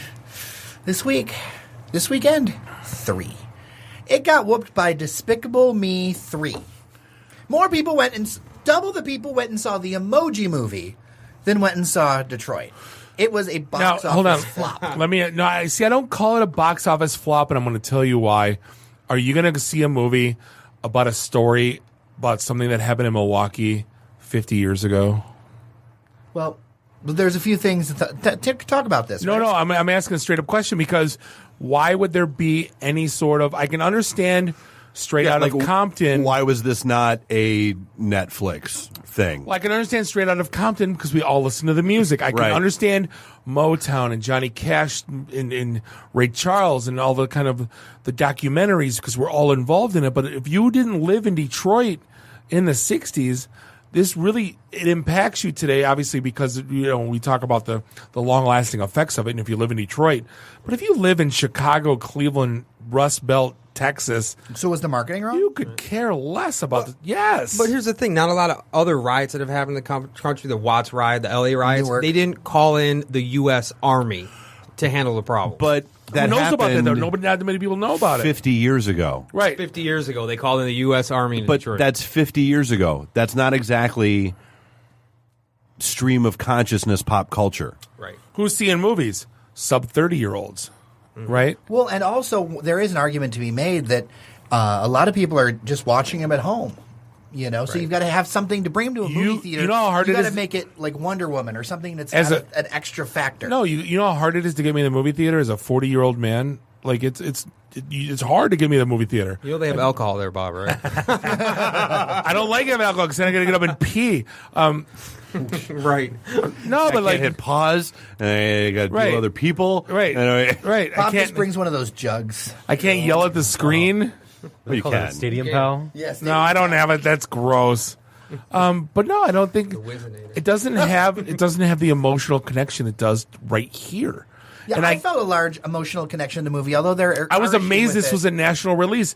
I was shocked. I thought this was a released at like an art film release kind of thing. Yeah. Like I was shocked this was a national release. You know, what was really solid was 12th and Claremont, and I think the way that they put together that short film, I think may have actually been more interesting to a general audience because, I mean, when you get into this, a lot of people, the feedback has been crazy about how a lot of people just felt it was over the top. Like Detroit was over the top and too far. And even it's like over the top. Like, so for those who haven't seen it and like me probably aren't going to see it until it hits a movie channel at some point, what's the scoop? Basically, it's a really raw look into police brutality. It's a story of the Algiers Motel on Woodward, Yeah. which essentially they believe there was sniper fire coming out of the hotel. It ended up being a starter pistol that somebody was firing off in the area, and they pulled a few people into a room and they literally executed them.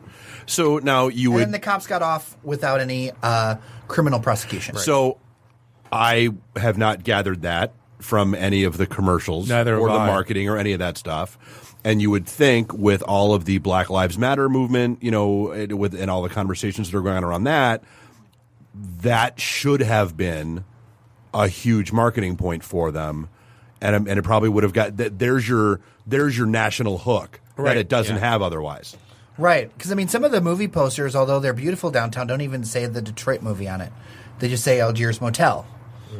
You know, so I wonder if Which I wouldn't even know right, that that's and I'm a a thing. history buff, so I know, but if I'm the only person who knows it, you have a problem. Yeah. Right? Because, like, I read Detroit history books for funsies. Nerd. Total nerd. The only person who reads more... I think the only an person IT who reads... show. A different kind of nerd. The only person who reads more history books than me, I'm sure, is Dan Austin of HistoricDetroit.org. Or Calvin. Right. No, Dan's Well, got Austin, Calvin beat, I think. We had people at our podcaster meetup that were playing Pokemon Go. So... Recently? People still Thursday. play that? See, I only read Purple Gang books. I'm fascinated by Prohibition. There is a really in good Detroit. book coming out. Really good. It's promised to be a really good book. The Witch of Del Rey.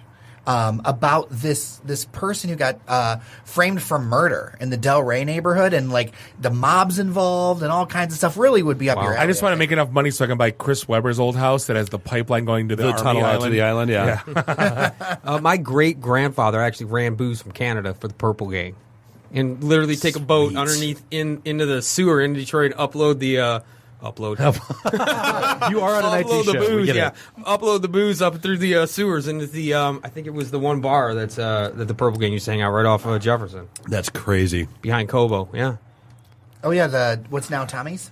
Yes. Yeah. Yeah. And they just uncovered some last year, some of the old tunnels and things that they had in there. Well, So, and they had some great stuff on the east side over by Harbor Island. They actually had like an engine powered chain. They would actually pull the booze underneath the river from Canada. Right over there, it's near the Grosse See, Pointe this border. is what happens when you government too much. This stuff happens. Well, like an entire infrastructure I was think built. something like 80% of the booze that came into the United States Was through came Detroit. through Oh, Detroit. yeah. Well known. Oh, yeah. All the booze that Capone had came from Detroit.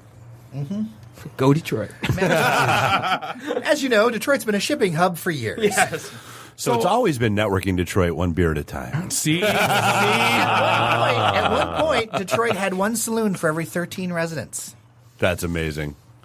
So yeah, that's an interesting take, guys, because I think a lot of people don't really know what's going on with the movie, or didn't, because I thought it was there are fundamental issues that lots of think pieces on the internet have gone into around the movie, but I think the problem is that nobody's even seeing it to discuss it. That's a anemic. Yeah, no, I mean, like I said, if I have, like, I knew the Star Wars guy was in it, and that's it. Like, that's literally all I knew about the movie. And I knew about that when they had the thing after the movie was already out. Right. Yeah. Like, yeah. I had no idea. I knew more about the Detroiters casting than I did about this movie. I think part of the marketing push of that movie was to keep it very, very quiet until they launched the movie. I think that was, if I'm not mistaken, that was part of their, like, phenomenal Not a good marketing. idea. Yeah, well, I'm Let's not not marketing. tell anyone about it.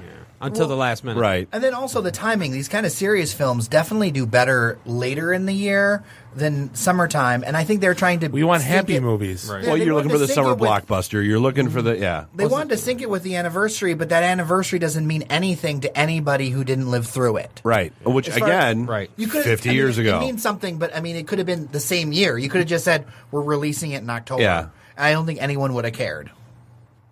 So, I mean, going through the whole Detroit thing, we talked a little bit about there's some, all these bars and all these things that are popping up, and there's some that can't hack anymore, which is interesting to me because Circa's you think, gone? Well, I mean, Circa. See, that one bothers me. That was my Wayne State hang. Yeah, that was your Nancy's. That was my Nancy's Nancy's. I mean, pretty much after every class, we went there and drank a lot. That explains why it took you 5 years to every class. No, not every class. When I went to Wayne, but I mean, no, probably they went out of business because I left Wayne and I haven't Go been back back. to school, Bob. Now, yeah, exactly. If I went to grad, Going back for my master's. Right. But the awning was awful. The place looked, it was. It really started to show its age. I mean, I think my dad used to drink there. The days of and they just didn't do anything to like. If you don't update your bar in this day and age every 10 years, you're going to die, and I'm not going to feel sorry for you. And you can update it in a way that keeps it classic, but you got to keep it in a certain way. You know what I mean? Like we're talking, like Nancy's a place that some of the events go to. It's been around since 1912. If they ever take out that ceiling, somebody's going to get killed because it's beautiful, right? Yeah. But they did update it. You know what I mean? They they've taken little things in the patio and stuff like that. They need to floor. Yeah, scrub the floor. That's an important piece. keep the phone booth. Yes, but like the Midtown places that are closing, that's interesting because those are the first ones that came back. Was the Midtown places? If you look at when Detroit started the kind of the move to like the new buildings, the new renovations, the new. The yeoman's work that Sue Mosey has done with billions of dollars of investment. But like all those places started. It took her 30 years. Right, but all those places started Midtown. Now you're seeing the kind of I don't want to say the crappy ones, but like I think the bad ones are leaving.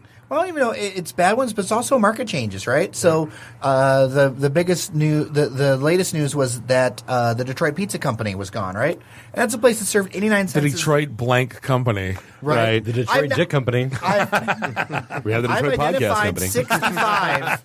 I have identified 65 Detroit blank companies. Did you register Detroit Podcast Company? You're goddamn right I did. You son of a bitch. We need a very sleek shirt.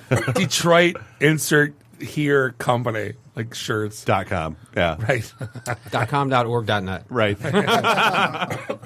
But that place. What was the Detroit Pizza Company though? Because I don't even. It had definitely a following, but it was like 89-cent pizza slices and 5. But what was the name of it? It's Detroit Pizza Company. Okay.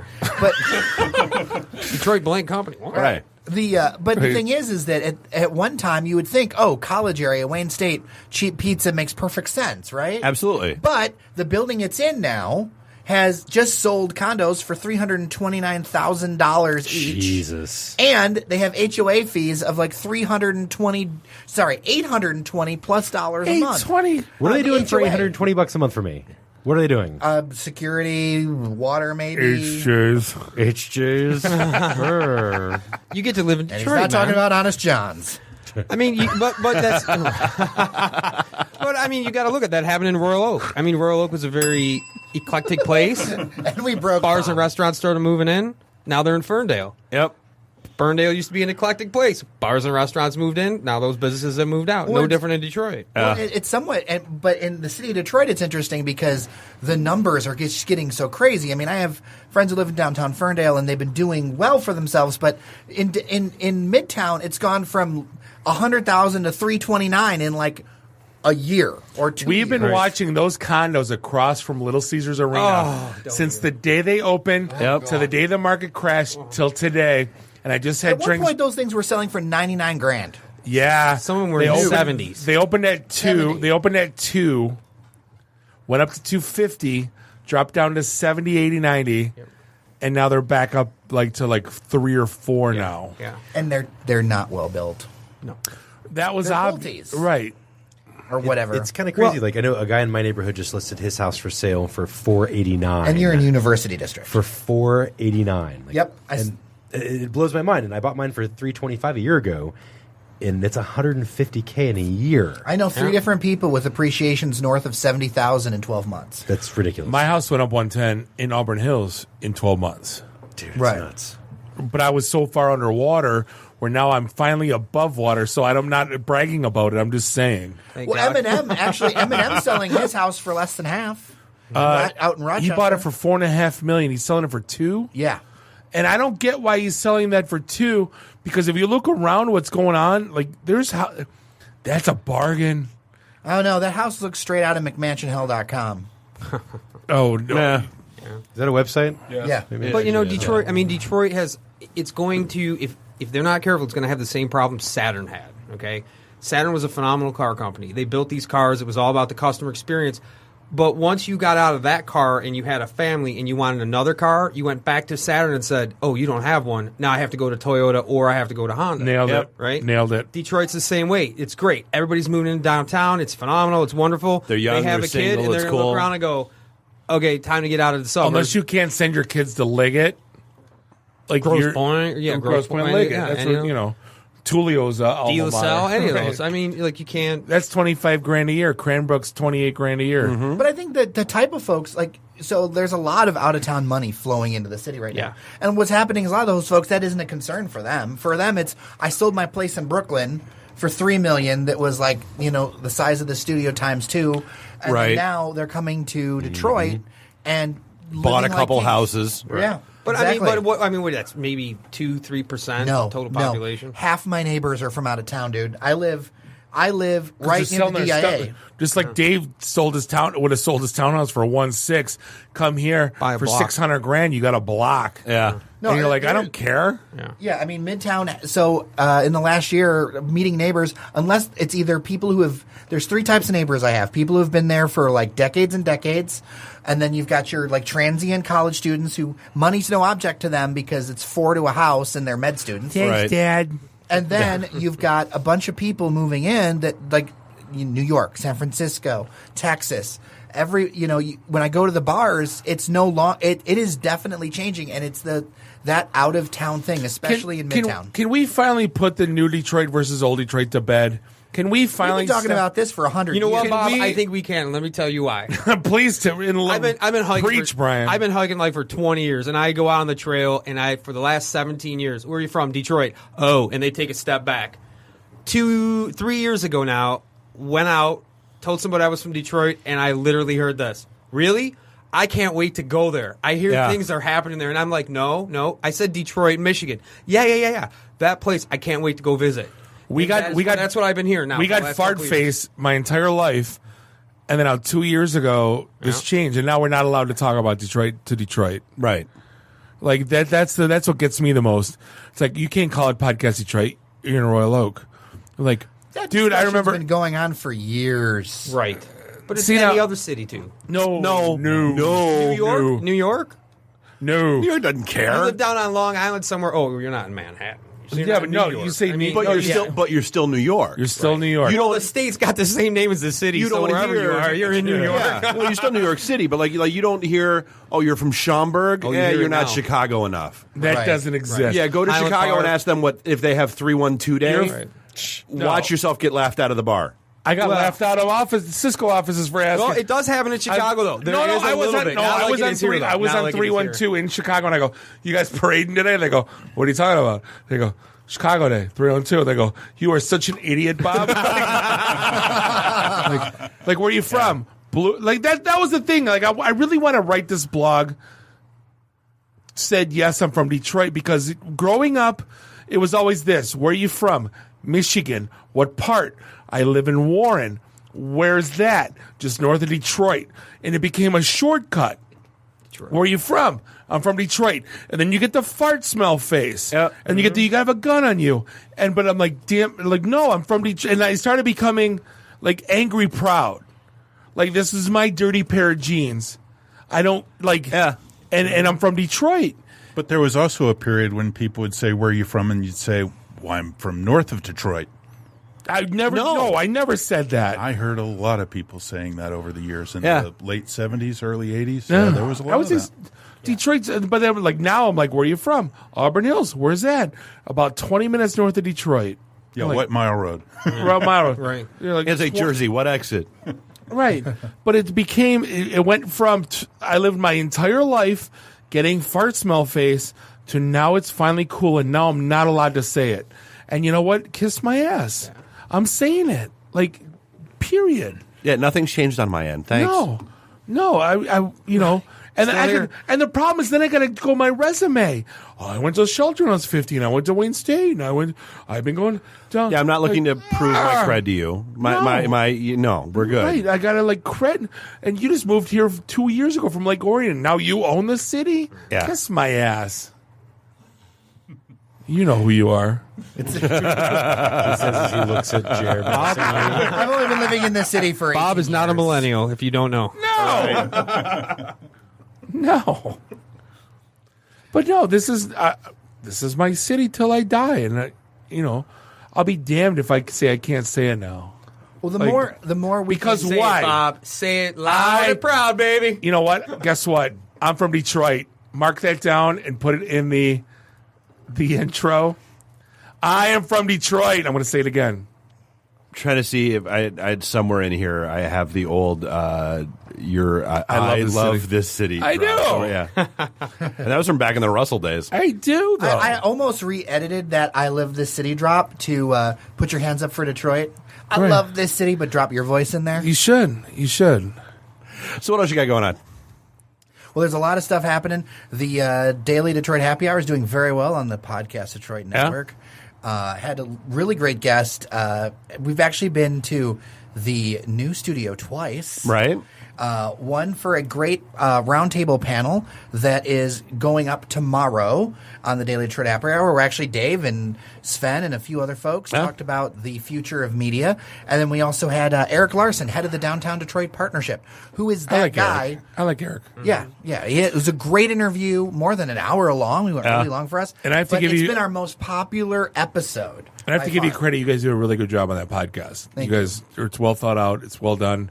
Sound quality is really good. Sound quality is amazing. Well, and thanks, Sven, for that. I mean, there's a part of it that's me, but Sven is the engine behind all of that. You know, people forget, like, he's a former Associated Press reporter. He does his homework. Oh, that came out during the media discussion. That absolutely came out. Yes, that did. Oh, no. He got defensive. Yes, he did.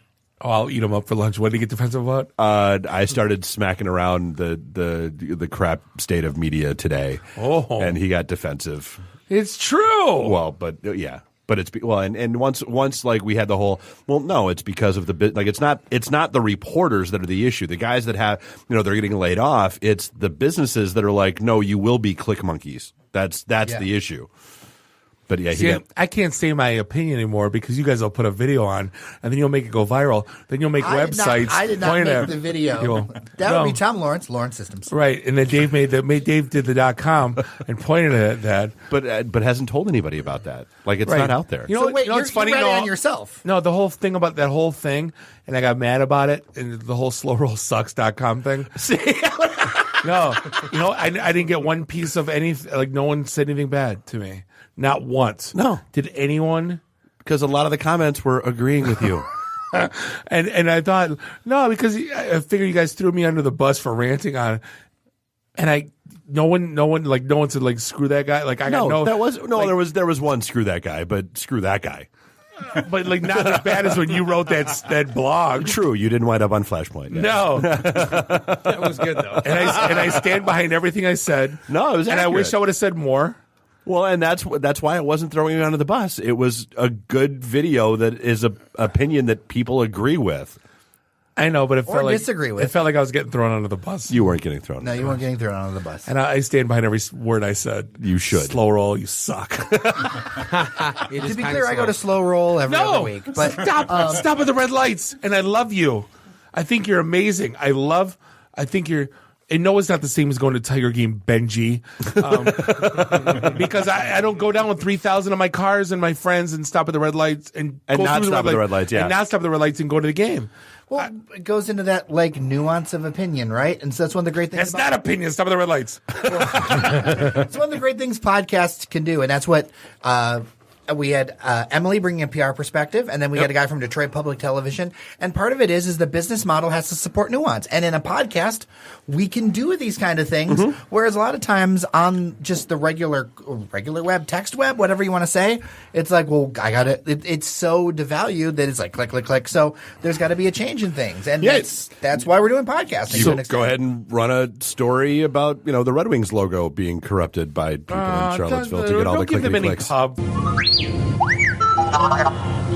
Oh, sorry, most people. That's one. Okay, so, hey, I had three in the opening. You got one at the close. We're good. I have zero compunction about throwing Nazis under the bus for any reason. That we'll throw under the bus. Yeah, that we'll throw under the bus. I'm glad with that any day. I'll do it any day of the week. And Jarrett, hats off. We found out you're number. So it's like a UHF moment. Like, what, we actually showed up in the ratings? No, like you're number 3. Yeah, something like that. Yeah. Like so, like for as far as traffic, as far as exposure, as far as like you're number 3 in town. For like for online outlet. Yeah, I mean, there's other groups. You throw in your TV, but online only. Yeah, you can't. Yeah, you can't, we're not putting you in the same kit. Yeah, it's different. Yeah. But cheers and hats off to you. This is thank you. It's been a lot of work. I remember when you asked me, should I spend whatever money it was to get DailyDetroit.com? I go, it's a great name. And you spent it, and you've busted your ass, and you put a great product out there. And hats off to you. And I not envious of your success because we're doing better than you. I'm just kidding. Why do you think I have a show? 2 shows. I'm Speaking just of kidding. 2 shows. Austin would like you to know that he's never loved you more than he does right now. What did I do? Austin from MotorCityGeek.com. Austin, I have a Pew Pew shirt for Bob, by the way. You got to tell him no. It's sitting in my closet. I just haven't seen you guys. But no, seriously, cheers to you, and we wish you nothing but continued success. And Thank you. We love the product you're putting on, and keep doing good what stuff. you're doing. Yeah. Cheers. So, hey, are we going to wrap things up? We're going to wrap things up. Yeah, we This should. Episode 209 of the IT and the D Show. I'd like to thank our guests, Caston Thomas from Interworks Technologies and nomoreransom.org. Thank you for spreading the word on that. We appreciate it. Thank That's you. cool stuff. Thank you to Brian Krantz from from Pure Michigan, MEDC. Thanks to Jeremiah Dr. Hook from dailydetroit.com. Also like to thank our sponsor, Eero, for keeping the lights on. We greatly appreciate it, and we love your product. On behalf of Bob the Sales Guy, Dave the Geek, Nuri the F&G, and Randy, I do the Twitters. We'd like to remind you to drink up your drinks, get your phone numbers. You don't got to go home. You just got to get the hell out of here. See you next week. Drive careful. Beat it. The emergency destruct system is now activated. Conan, what is best in life? To crush your enemies, see them driven before you, and to hear the lamentation of your women. Long live Flash. You've saved your life. Have a nice day. I have come here to chew bubblegum and kick ass. And I'm all out of bubblegum. Nice shooting, son. What's your name? Murphy. Make the run. The run. Game over, man. It's game over. It's over, Johnny. It's over. Nothing is over. Nothing. You just don't turn it off. I can't say no, and I don't really want to, so. Well, especially with the back doors open. Yo! Hold up! Time out! Time out! Y'all take a chill. You need to cool that shit out. And that's the double truth. Ruth. Bob loves it in the can. I hope this was as much fun for you as it was for me. That's why I like it in the can. Own the truth.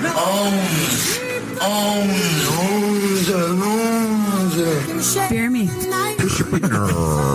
My job is to make sure this program is morally upright and cultural and wholesome. Shut up, Mimsy! Shut up, Mimsy! Shut up, Mimsy! Why would Buick put their cars next to the Bentleys? Why? That's not marketing. The alphabet.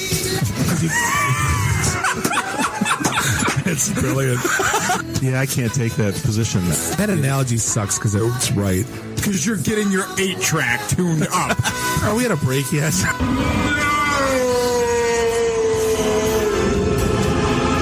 Yeah, so now I'm just doing stupid stuff to make me laugh. Venture capital is not the end game. When are we going to talk about me? Jane, you ignorant slut. It's my show. I can say what I want. Kiss my ass, go home, unplug, get off the goddamn internet. You are everything that is wrong with the internet right now. You're so white right now. I'm the whitest guy in the room. Just explain it to me. I love this city. I was banging on the wang. Really? Should we talk about the tag team? Should I keep going or should I stop? Can I just say, it's been great being on a show that talks about Mickey Rooney dying for 20 seconds and then poop for 10 minutes.